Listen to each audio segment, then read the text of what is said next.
Pragmata is a game that I went into with very little expectations. I mean, don't get me wrong, I was definitely excited that Capcom were working on a brand new IP for a change, but I sure didn't expect all that much from it. It looked like a pretty fun sci-fi shooter with unique premise and setting, with the idea of having this little kid riding around on your back the entire time seeming like a fun novelty. Then I actually played it. And while I was bang on with my expectations for the gameplay side of things, I definitely underestimated just how hard this story was gonna hit. How was that? I want to do my part. I know I can help. Now, there's been a few times in games over the years where I've been brought to the brink of full-on man tears. One of the games to do this to me was Metal Gear Solid 3, another one was Titanfall 2. There were certain parts of the Darkness 1 and 2 that also did it, and now to add to that list, there's Pragmata. Well, you best think on that yourself. So, let's talk about why that is, shall we? Take this!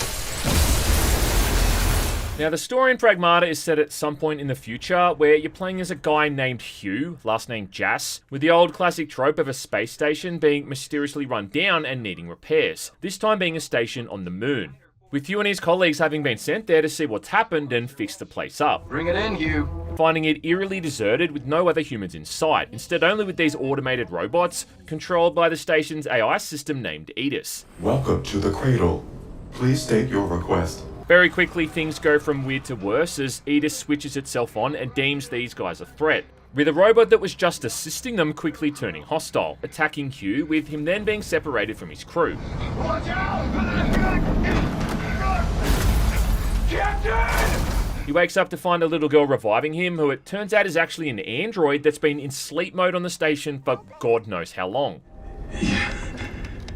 You patched me up. Who looks about as dangerous as a puppy wearing oven mitts, but has the very crucial ability to be able to hack into all these hostile robots, opening up their weak spots and allowing Hugh to actually damage them with his weapons. He's a shooting at me. Which goes on to obviously become a pretty cool mechanic with the game overall, as you end up then destroying an entire factory's worth of all these different robots. But it also becomes a pretty interesting dynamic, having what's essentially a little kid riding on your shoulders the entire time, helping you out. Eventually too, starting to grow with this whole father-daughter relationship, with both of them needing each other equally for different reasons, and Hugh quickly giving her the name Diana. Diana? Diana! Where you really just start to appreciate having her hanging around, with her inquisitive nature always popping up in really charming ways. This is how we say good job.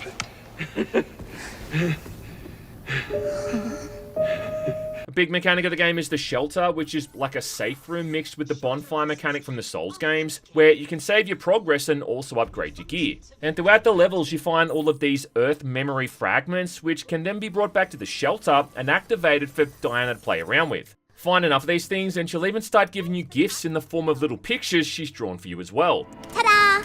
And I don't know, like, maybe it's because I'm a dad myself with a daughter of my own on the way too, but even with my cold, dead, cynical heart, it was kind of hard to not find this stuff super adorable. Diana, don't. It's also kind of similar to the whole dynamic between Cooper and BT in Titanfall 2. That's insane. I'm incapable of insanity, Violet. Hugh even teaches her how to high-five, which is a lot like Cooper teaching BT what a thumbs up means. I'm counting on you, kiddo. Roger that. Plus, it's also reminiscent of the kind of stuff you'd see in a Hideo Kojima game, with all these minute little details.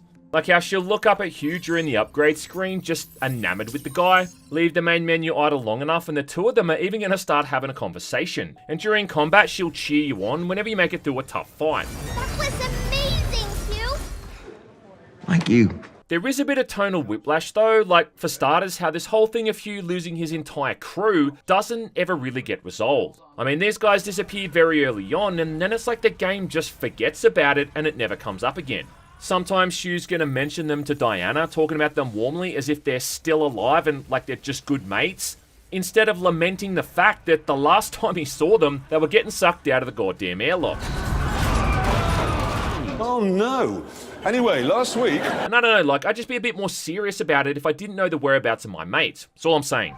I guess you wouldn't know that, would you? There's also this whole gee golly gosh vibe to the dialogue and the writing, where neither Hugh or Diana really seem to take this threat of these violent, murderous robots all that seriously, despite it being very clear that something terrible has happened here. The The only other character they even really interact with is another android named 8 who looks a whole lot like Diana, and she's just completely monotone, giving you no real variety either. How unfortunate. Overall though, I'd say it's kind of like Death Stranding meets The Last of Us meets Dead Space, just with less corpse stomping.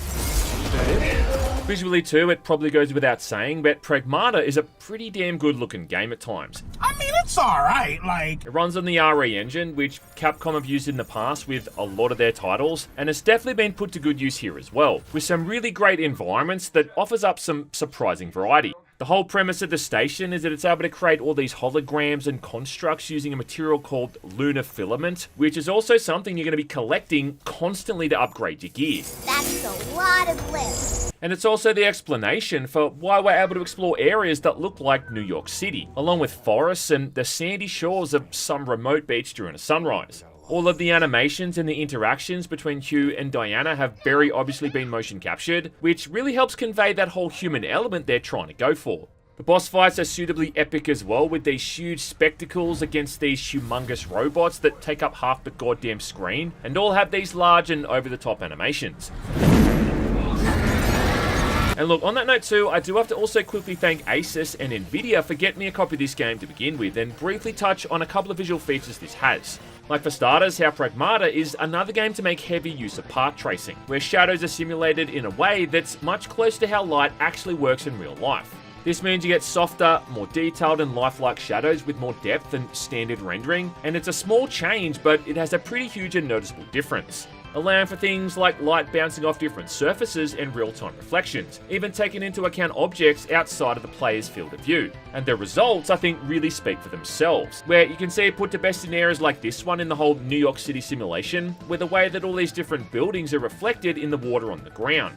The other thing this has is DLSS 4 with this all new multi-frame generation using ray reconstruction for amazing image quality and improved stability, along with the whole NVIDIA Reflex low latency tech keeping responsiveness high. All this means is that you get the best possible visuals without also using up all of your resources, and it makes the whole thing run as smooth as butter, even when maxed out. I'm not too tech savvy with this stuff, but I just find it handy being able to turn it on and enjoy a smooth game, without the whole thing stuttering or chugging along, which for something like this that's all about fast-paced combat and timing is super important. Turning it on is easy as well. You just go into the options menu, you scroll down to the graphics, and then there it is. All for an end result that gives you a much more realistic and believable scene, really drawing you into this wild and weird world even more. So make sure to check out this new Asus ROG RTX 50 series so you can take full advantage of all these cool features. And yeah, once again, thanks to Asus and Nvidia for hooking me up and sponsoring this video. Right, so getting back on track, as for the actual gameplay, well, as soon as Diana hops on your back, she's gonna be planted there for the rest of the story. The way it works is that you walk into an area, robots are going to appear to attack you, and then you need to then hack into them to expose their weak spots, by guiding your cursor across this hacking grid until it reaches the end, dragging the cursor over multiple tiles to amplify the effect. Once you've done this, Diana's going to deal out some basic damage, but more importantly, their weak spots are going to be exposed for a few seconds, where you can then wail on them with your weapons until you're forced to repeat the process. That's pretty much it. I mean, different robots have different attack patterns and weak spots and all that stuff, but you're almost always having to start combat by exposing them first, or else it's going to be like trying to break down a steel door with a Frankfurt sausage. Where it starts to get more complex though is when you start unlocking different nodes. For instance, one of the early ones makes it so your weapons do increased damage temporarily. Another one that's arguably even more useful is the multi-hack node that exposes the weak spots of other robots nearby as well, so you don't have to manually do it for each of them.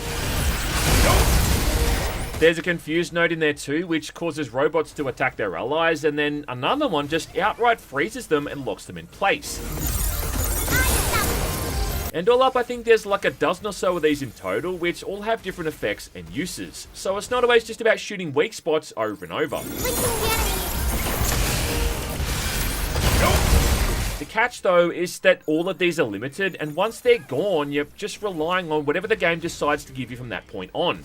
Which is why I find it kind of weird as well how the game has a whole loadout system where when you're leaving the shelter, you can choose to set off with any of the weapons or hacking nodes you've unlocked, only for them to all be gone after the first couple of fights anyway.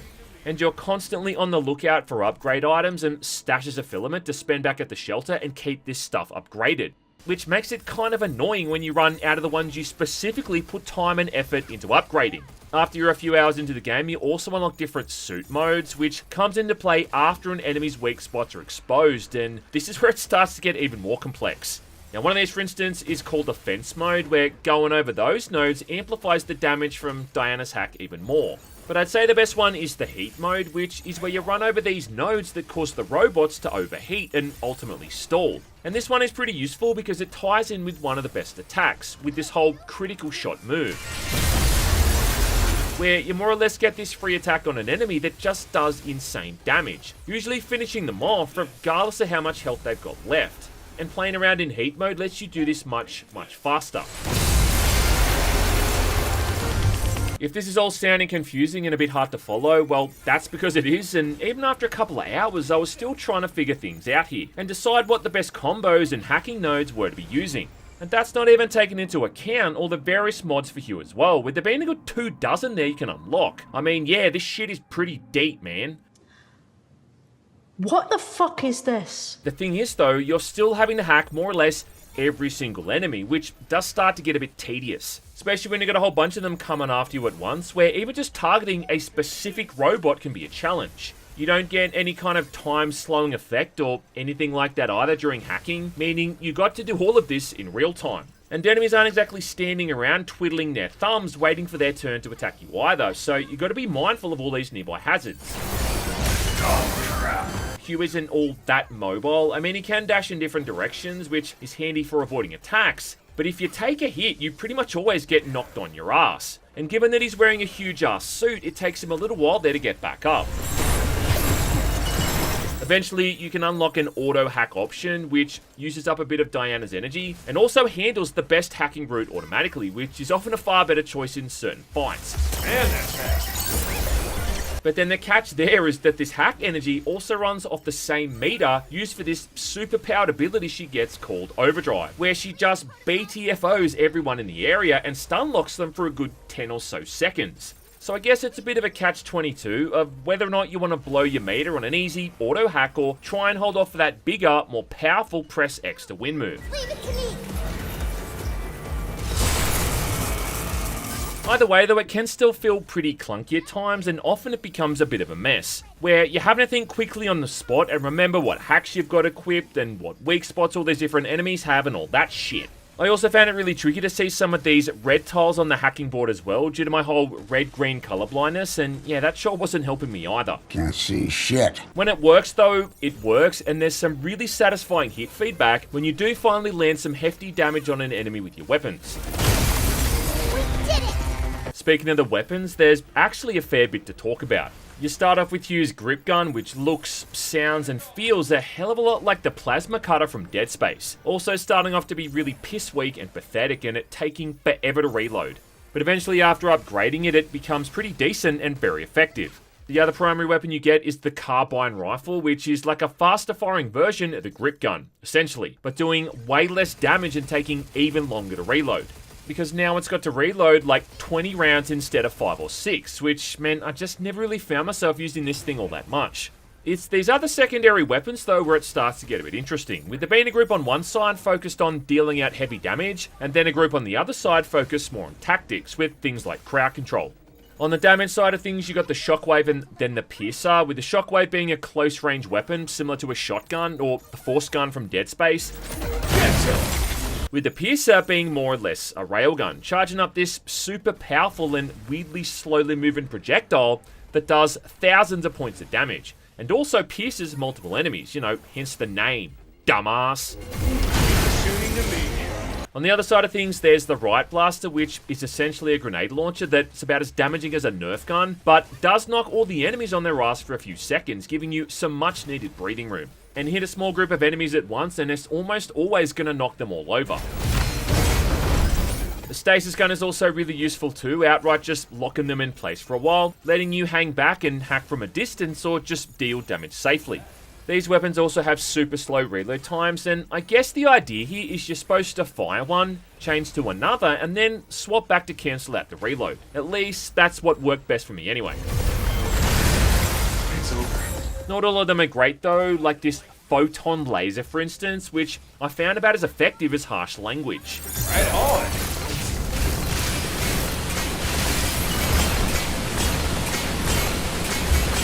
A weapon like the sticky bomb seems handy, which shrinks the hacking grid for enemies with each bomb that sticks to them. But I'd much rather just lock everyone down in one place and take my time with the stasis gun. Finally, there's like another slot for defense items, which is like a combination of the other groups. Now in this slot, you get the decoy, easily one of the best items in the game, which drops down this hologram thing that all the robots attack. Again, just basically giving you free reign for a bit. Along with these little drone things that can fly around and shoot at the enemies automatically. Like all the different hacks though, all of these weapons and items are also limited, with you only ever getting a few shots of ammo for each of them, where again you have to constantly rely on whatever the game doles out, which means that the game's really only as hard as your current loadout is.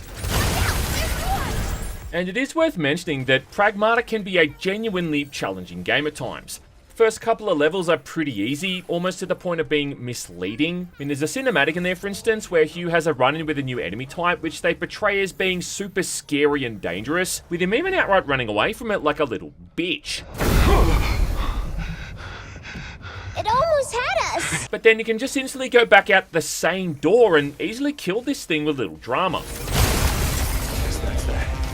It almost had us. So definitely has you feeling very powerful early on there, only for it to then really ramp things up once you get to the third level, where enemies become far more numerous and tougher. And if you haven't got a good idea of the mechanics or the weapons you want to use here, you're kinda fucked. Lazily, it does just reuse the enemies a lot here too, where it's like the same robot you've already fought, only now they've given it a few new attacks and more health points, which can make certain areas and fights feel really spongy. And is it just me, or does it seem like the only way that Capcom really knows how to make combat in their games challenging is just to give enemies way too many health points? You can even see it recently in something like Resident Evil Requiem, where headshots start to lose their effectiveness the further you get into the game. And it's a similar issue here, where you can be doing everything properly or as close as it can get, and it still takes forever to kill something.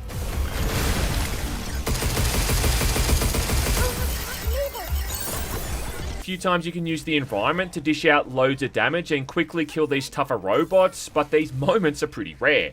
And this wasn't just me trying to bum rush through the game either, like I was spending a lot of time here finding upgrades and making sure my gear was up to snuff. It also seems to briefly toy with the idea of these stationary turrets that can even block your hacking entirely, though thankfully this doesn't occur all that often. But yeah, like it does get to a point there where you think you should be feeling much more powerful, only the game just keeps finding ways to humble you. Well yeah, speaking of, I also find the whole death system in this to be really tedious. So like I said before, it's got that whole Dark Souls thing where when you die, it respawns you back at a bonfire, which in Pragmata's case is the shelter. Automatic repair. That's convenient. Which means you not only have to load into the shelter, but then also run ahead to the loadout screen, pick your loadout, hop on a tram to fast travel back to where you died, before then running back to the area itself. And this isn't like the Souls games either, in the sense that you lose essence or XP or some other kind of resource that needs to be recovered. So why not just use basic checkpoints and respawn me near where I died? I don't know man, this whole having to run back to the shelter thing just feels like it adds in needless downtime. You also take so much damage from enemy attacks here, to the point that I started to wonder why they even gave you a numerical health bar. I mean, if you got less than 500 health points, which is still roughly like a third of your health bar, you may as well just heal up fully, because it's probably going to prevent you from being killed instantly. And even then, like, your limited healing items only restore about a third or so as well. Occasionally, Diana will save you during combat with this slow motion sequence where you need to quickly complete a hack, but most of the time, death is sudden and swift. Thanks. Now, it's not like the game is super crushing, and to be fair, most deaths here are usually perfectly justified. But yeah, like, I can't help feel that this whole respawn and running back gimmick doesn't quite fit a game like this overall. Where I think I really enjoyed myself here the most was with all the exploration, solving basic puzzles to find resources, along with going back to previous areas and using these new abilities to access areas I hadn't been before. And my only gripe there is how I wish they actually let you zoom in on the map directly, instead of just showing this generic icon that shows what area you're in as opposed to your specific position. I mean, what good is that, you know, when I'm navigating all these complex environments to try to find the one thing that I've missed? I mean, imagine in real life if you turned on Google Maps to get somewhere and it just showed you a map of the city you're in and said, "You are here." Yeah, thanks. There is actually too quite a fair bit of side content to get through here as well. Like for starters, back at the shelter, outside of all the upgrades themselves, you've got this whole bingo mechanic. Oh yes, this is one of our more popular items. Where you're constantly spending cabin coins to unlock new mods, packs, or even outfits. It's a really odd feature that almost feels like a battle pass or something. Board complete. Wonderful. Spending these coins and trying to make straight lines across the grid, unlocking things pretty much by chance, and having to complete a whole series of them all up. There's also all these so-called training levels, which are really just challenge maps, a whole bunch of optional stages with 3 usually very strict requirements, all to unlock further resources.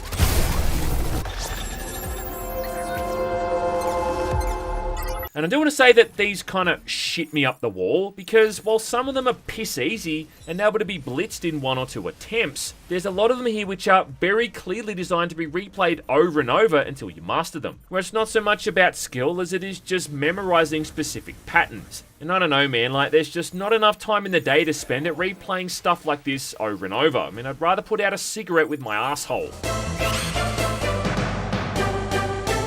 Impressive, Snake. Then finally, aside from all the collectible stuff in the levels, there's these so-called red zones, which are tougher combat arenas that unlock further gear, with there also being like a dozen or so of these all up too. So for completionists, there's very little to whinge about. It's over. And that's not even taking into account New Game Plus mode, along with the extra higher difficulty modes you unlock as well. Overall though, it wasn't the gameplay that kept me hooked here with Pragmata. I mean, it was fine, sure, but the main thing that kept me going was the ongoing story with Diana and Hugh. Early on, the guy promises that no matter what, he'll make sure she makes it to Earth so she can see what life is like, with her only idea of what the planet is like coming from artificial memories and other tidbits of information. And where this all goes is really the heart and soul of the whole experience, not from the 50th combat encounter against the same robots you fought a bazillion times, but from one man's journey to ensure that this cutesy little android is able to know some semblance of happiness outside of this dark and depressing hostile environment on the station. And I really was shocked at how many times Pragmata is able to gut punch you right in the feels, like really sucker punch you and catch you off guard. I mean, there's story beats here and there, which I'm not going to spoil, but I'll just say they do their job and elicit the kind of emotional response they're going for. You know what I mean? That kind of response where you're suddenly looking around the room for that invisible person who's started cutting onions. Then I can go see your house and the ocean and real trees. You bet.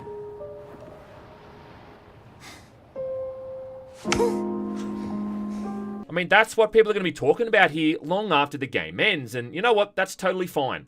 I think we sometimes get so used to these elaborate 40-hour-long open-world games with bazillions of missions and skills and classes and all that shit that we forget that sometimes all you really need is a well-told story about a dude lugging himself around a hostile space station with a sweet, murderous little android child on his back. Take this!